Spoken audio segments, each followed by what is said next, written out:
और बड़ा अपडेट आपको बता दें, कोरोना के नए वेरिएंट ने हाहाकार मचाकर रख दिया है। प्रदेश में विंटर सीजन में टूरिस्ट स्पॉट पर भी भीड़ बढ़ी है। भीड़ भाड़ वाले इलाकों में लापरवाही लगातार जारी है। स्वास्थ्य विभाग भी पूरी तरह से सतर्क नजर आ रही है। 22 दिसंबर को एडवाइजरी जारी किए गए थे और रैंडम सैंपलिंग के निर्देश दिए गए थे। अभी भी रैंडम सैंपलिंग लेने का काम नहीं शुरू हुआ है।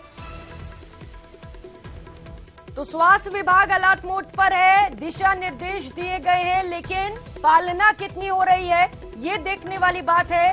बड़ी लापरवाही सामने आई है। स्वास्थ्य विभाग की ओर से रैंडम सैंपलिंग के आदेश दिए गए हैं, लेकिन अब तक सैंपलिंग लेने का काम शुरू नहीं हुआ है। त्योहारी सीजन है और ऐसे में लगातार भीड़ भाड़ बढ़ती जा रही है। लोग एक दूसरे से मिल रहे हैं, लेकिन कोरोना गाइडलाइन को साइडलाइन कर दिया जा रहा है।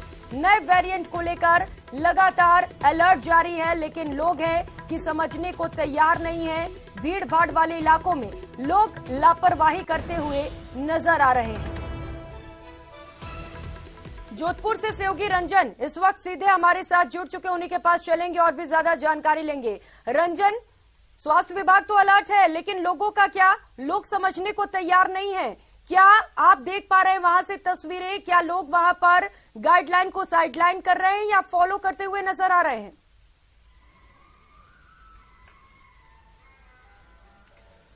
जी देखिए, जिस तरीके से अब पर्यटन सीजन परवान पर है, लोगों का आना जाना लगातार जारी है और ये पूरा सप्ताह इसी भागदौड़ से भरा रहने वाला है। इसको देखते हुए निश्चित तौर पर लोगों को अब जागरूक होने की जरूरत भी है। हालांकि विभाग के द्वारा एडवाइजरी जारी की गई है, जिसके तहत मास्क और सोशल डिस्टेंसिंग की पालना के लिए बात कही गई है। नए वेरिएंट को लेकर के आगाह किया गया है। साथ ही प्रयास ये किया गया है कि कोशिश ये की जानी चाहिए कि लोगों को ज्यादा से ज्यादा जागरूक किया जाए। और रैंडम सैंपलिंग की जहां तक बात करूं तो जोधपुर में एयरपोर्ट पर यह सुविधा शुरू की जा चुकी है, जहां की रैंडम जो सैंपलिंग की बात है। लेकिन क्योंकि जोधपुर अंतर्राष्ट्रीय एयरपोर्ट नहीं है, यहाँ डोमेस्टिक फ्लाइट्स रन करती है, तो जो अधिकांश जो लोग ट्रैवल करते हैं वो कहीं ना कहीं दोनों जो डोज हैं वे लेने के बाद ही ट्रैवल कर पाते हैं। तो ये जो स्थिति है, इसको देखते हुए निश्चित तौर पर अब रेलवे स्टेशन पर भी इस तरीके की, क्योंकि पिछली बारी जब हमारी बात हुई थी अधिकारियों से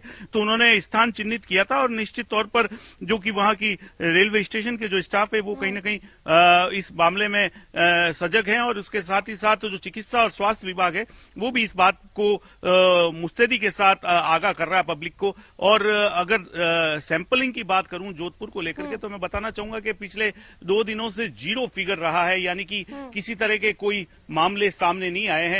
डिप्टी सीएमएचओ प्रीतम जी से जब बात हुई हमारी, तो उन्होंने इस बात के लिए कहा कि लगातार आज भी सवेरे 11 बजे, अब से कुछ ही देर में वीसी है जो कि चिकित्सा सचिव है, उनके साथ में जिला कलेक्टर लगातार बैठकें कर रहे हैं। तो निश्चित तौर पर आगे जिस तरह की गाइडलाइन रहती है उसको लेकर के पूरी पालना की जाएगी, क्योंकि जो बीता समय जोधपुर ने देखा है वो कहीं ना कहीं निश्चित तौर पर आने वाले समय के लिए एक आगाह करने का विषय है। और अगर देश भर की बात करें तो प्रशासन तो इसे लेकर अलर्ट है, लेकिन दिक्कत की बात यह है क्योंकि पर्यटन सीजन है और ऐसे में कोरोना के केसेस बढ़ने की संभावनाएं भी लगातार बढ़ती जाती हैं। जयपुर से सहयोगी सौरभ इस वक्त हमारे साथ जुड़ चुके हैं। सौरभ, राजधानी में क्या कुछ स्थिति है? क्या वहां पर गाइडलाइन की पालना की जा रही है और प्रशासन कितना अलर्ट इसे लेकर और रैंडम सैंपलिंग को लेकर भी खबर बताइएगा, अपडेट बताइएगा।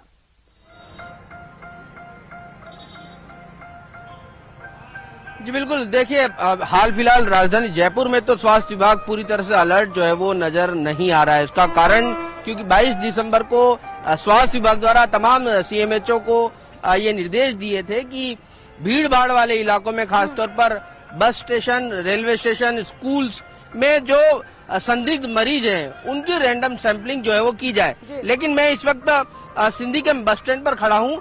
यहाँ पर आपको दिखाना चाहेंगे किस प्रकार की तस्वीर है।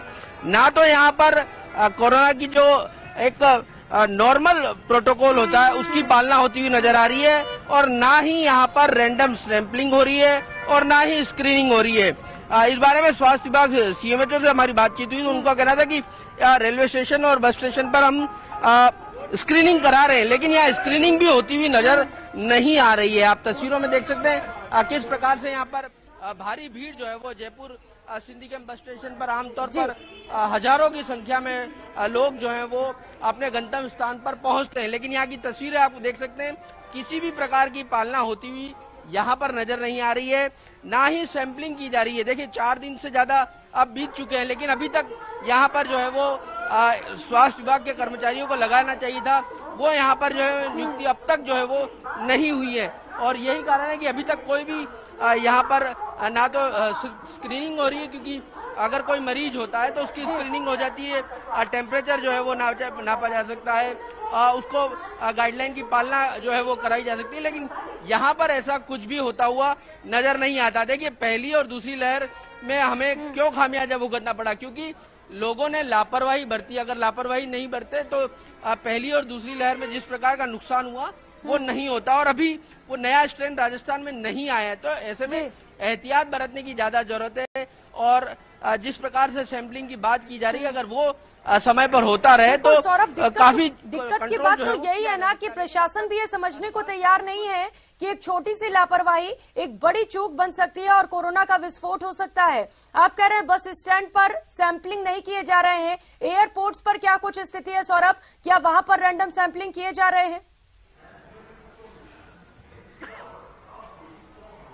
जी बिल्कुल, एयरपोर्ट पर हो रही है। एयरपोर्ट पर इस लिहाज से हो रही है क्योंकि सेंट्रल गवर्नमेंट ने गाइडलाइन जारी कर दी है कि जो विदेश से आने वाले लोग हैं, जो बाहर से आते हैं, उन्हें जो है उनकी 2% सैंपलिंग, रैंडम सैंपलिंग जो है वो उनकी हो रही है। उसमें भी अगर जो ये जाना जाता है कि किसी मरीज को कुछ लक्षण नजर आते हैं, हल्का सर्दी जुकाम बुखार जैसे सिम्टम होते हैं, तो उनके सैंपलिंग जरूर हो रही है, और अगर कोई पॉजिटिव उसमें पाया जाता है तो उन्हें क्वारंटाइन किया जाएगा। लेकिन डोमेस्टिक यात्रियों के लिए इस प्रकार के निर्देश अभी वहां पर नहीं हुए हैं, क्योंकि खतरा जो है वो पहले ये जता जा रहा है कि बाहर से जो लोग आएंगे उन पर ज्यादा खतरा है, इस लिहाज से वहां पर जो है वो सैंपलिंग हो रही है।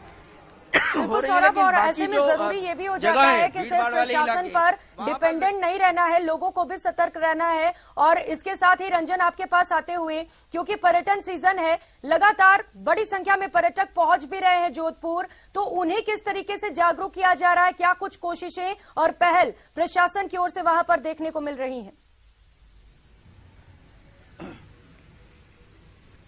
जी निश्चित तौर पर पर्यटन सीजन है और पीक सीजन कहा जाएगा, क्योंकि इस वर्ष का अंतिम सप्ताह ये चल रहा है। और इसको लेकर के अगर बात की जाए तो जोधपुर में होटल और पर्यटन व्यवसाय से जुड़े लोग भी इस बात से कहीं न कहीं चिंतित भी हैं और आशावान भी हैं कि कहीं न कहीं इस बार जो है एक सहूलियत बनी रहेगी। हालांकि उन्होंने अपने यहाँ गाइडलाइन की पालना के लिए बात की है, जैसे हमने जानकारी मिली है उसके तहत उन्होंने सैनिटाइजेशन और अन्य जो सुविधाएं हैं वो उपलब्ध कराने की बात कही है।